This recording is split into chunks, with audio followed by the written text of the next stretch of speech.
Hey there, you, me, and DC fans, and welcome if you are new. I am the stepson of Krypton, coming to you today with Absolute Superman number 9. You remember where we left off in issue 8? Things are starting to heat up a little bit. I don't want to waste a whole lot of time with this intro, so let's just go ahead and get on into the issue.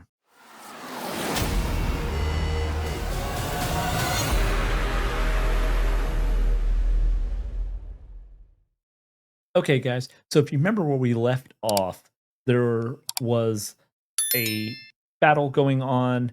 Superman had actually taken several shots from some kryptonite bullets, and he wasn't doing very well. There was a fight between the Omega Men and one of them being Jimmy and Lois about what they would do with him. Finally, Lois concedes to allow the Omega Men to take Superman so he could be saved, and she is then captured. So the issue opens up to we see a bloody Superman symbol, and the Omega Men are trying to save Superman's life after being riddled with those kryptonite bullets, right? As the Omega Men, they remove as many bullets as they can. We can hear Cal say, in his monologue, his Krypton is the gift that keeps on killing, referring to what had happened previously to his home world. So they continue to work. They're trying to get the bullets out of him, but the bullets are starting to break down from their bullet form, and which means if they don't get them out soon, that it will kind of melt into Superman's body, killing him. Then Cal asks for the clamps because there are some bullets that are in between some ribs, and they're really worried about trying to work on him.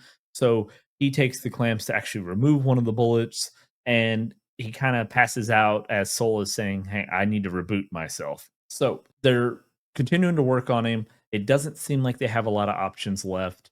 And with no other option to save his life, the Omega Men are going to bring in the box. The box! When one of them says, "We have only used this to make booms." Now, naturally, we're all going to think it's the mother box and they're making boom tubes, right? Obviously, kind of leading us to Apocalypse and Darkseid. But clearly, the box can do more than just make boom tubes, which includes saving Superman's life. We see the box activated, Superman screaming out in pain, while Cal narrates that he needs to fight to live to save the last of Krypton himself. We then flash to the Lazarus Corp, and if you remember from that last two shows we were talking about, Lois kind of got left behind when the Omega Men took Cal to save him, and she, I say, gets captured. You know, she works for him, so she'd probably just getting taken, you know, to get a write up, right? And we see Raish, and he's talking to her, and he's getting ready to threaten her, but of course, Lois being Lois, she begins to start explaining everything that he's about to say, how she's not going to be fired, and how she still works for him, and he has control over her. And of course, Raish is impressed with Lois, despite her insolent tone, and we learn that Lois's dad has a personal connection to the Lazarus Corp, which is his legs. That Raish can actually deactivate them at any time if Lois weren't to follow his orders. To which he then informs her that that's not merely a flip a switch kind of situation like she seems to think, and it would take her dad's legs away, but he will kill him in front of her eyes with his bare hands. Naturally, of course, this upsets Lois. She lashes out at him, ready to stab Raish with a knife. And of course, Raish being Raish, and we already saw it in a previous issue what he did to the Omega Man. He doesn't even bother to move, doesn't flinch.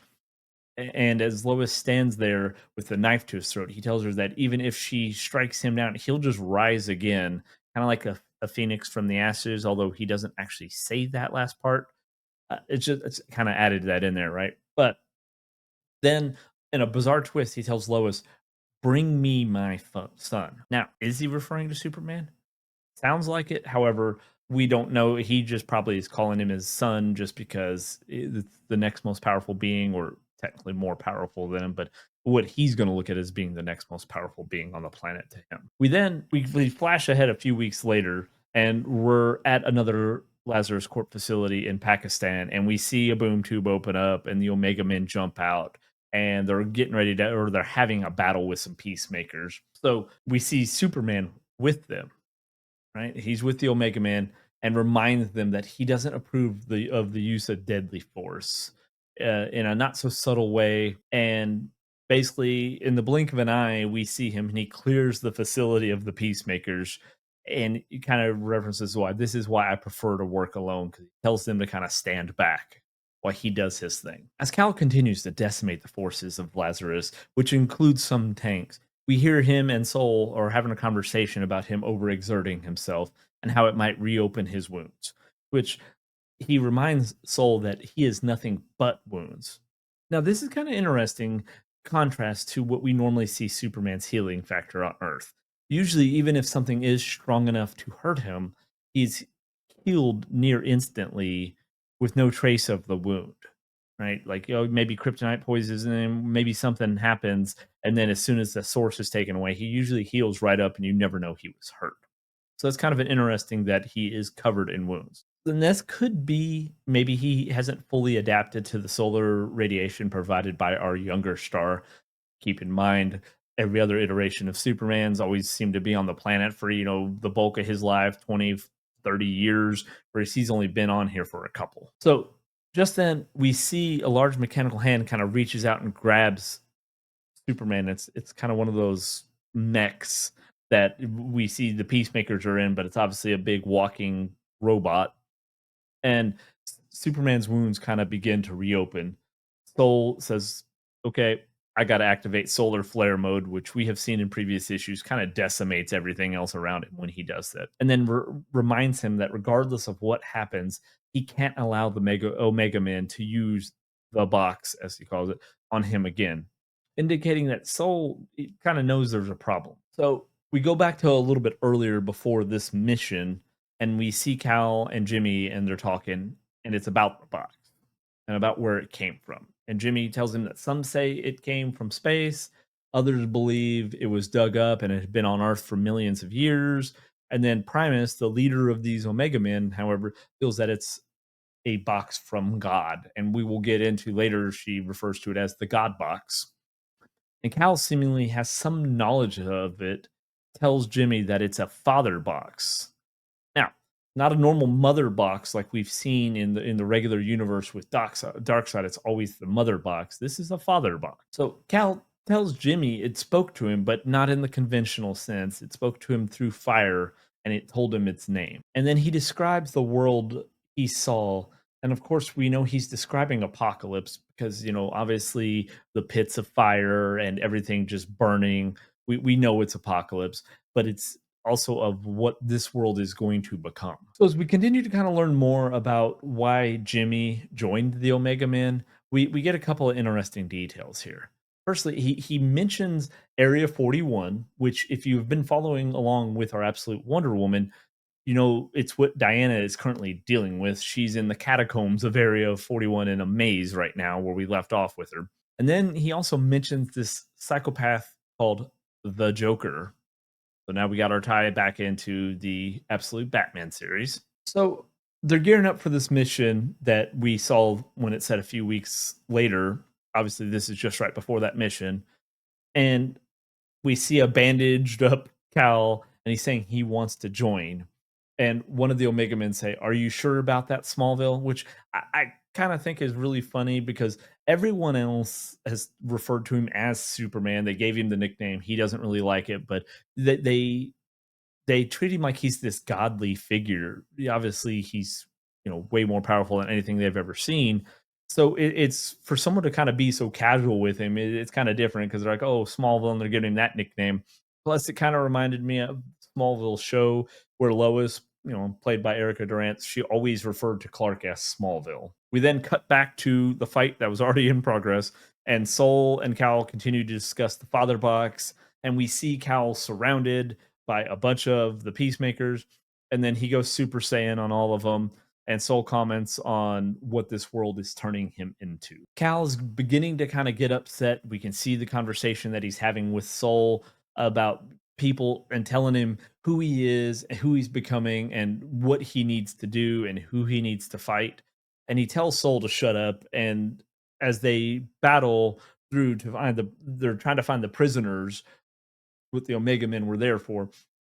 We see Cal use a power we haven't seen yet in the Absolute Universe, because we see his eyes kind of look like they're glowing and sparking with lightning. He's using his X-ray vision, and he tells the Omega Man, "I found the prisoners." Now, when we go to the next page, obviously we see those prisoners, and it's a group of them hung, which to date is kind of the darkest thing we've seen Lazarus do, and kind of in the entirety of the Absolute Universe, to actually see people just kind of hung there dead. But, that may not hold true for too much longer. So the Omega Man and Superman are surrounded, and all the while, the narration that's going on in Cal's head, he's talking about the world, the brutality in it. And just as the Peacemakers are about to fire on Superman, we see a boom tube opened back up to the Omega Man's base, and Primus and Superman walk through. There seems to be some kind of urgency about leaving the base, as its location may no longer be safe. And of course, Cal, he's holding on to this crumpled bullet because, again, the Omega Man was literally gunning down on him. He's got this crumpled bullet, and he's thinking to himself, he wants to just get away from these people, all people. He even mentions jumping to the moon to be away from people. Primus and Superman are kind of going back and forth. Primus wanting him to be, in her words, a man of steel. And Superman is just not having any of it. Again, he was just arguing with Soul about people telling him who he needs to become. And just as things kind of get real heated, another agent comes up and they inform Primus that they left an agent behind. And it is newly appointed Agent Alpha, aka Jimmy Olsen. We see Jimmy sitting in an interrogation room, and somebody takes off his hood, and it's a good old pal, Lois Lane. She's doing the interrogation of him, wondering about Superman. And of course, if you remember their little discourse again when they're trying to decide what's best for Superman in past issues, this is going to be an interesting conversation because that is where the issue ends, and it's his next Superman Unleashed. So I'm gonna believe, if I have to guess here, that obviously once Superman finds out that Jimmy has been left behind, because he was given vibes that he didn't want to go back and fight any more of them people. That's what him and Primus were arguing about. He's gonna go back to save his kind of buddy Jimmy, who's he's kind of developed a little bit of a connection with. So that ends issue 9. Like I said, heating up. I love that we're getting the tie-ins with the other universes, with mentioning the Joker and Area 41. I can't wait till we get our crossover where at least one, maybe if not all of these heroes are going to meet. Guys, let me know down in the comments, how are you feeling about Absolute Superman? Do you love the series? If not, which is your favorite Absolute series? And if you have made it with me this far, you might as well go ahead and give the video a like, because we are doing our best to keep these as short as possible for you, so you don't have to watch our 30 or 40-minute video of us discussing this. Subscribe to the channel so you don't miss out on anything in the Absolute Universe, as well as the Justice League Unlimited universe. And I'm also starting the Mr. Terrific. However, that one may not continue to go if people aren't liking it.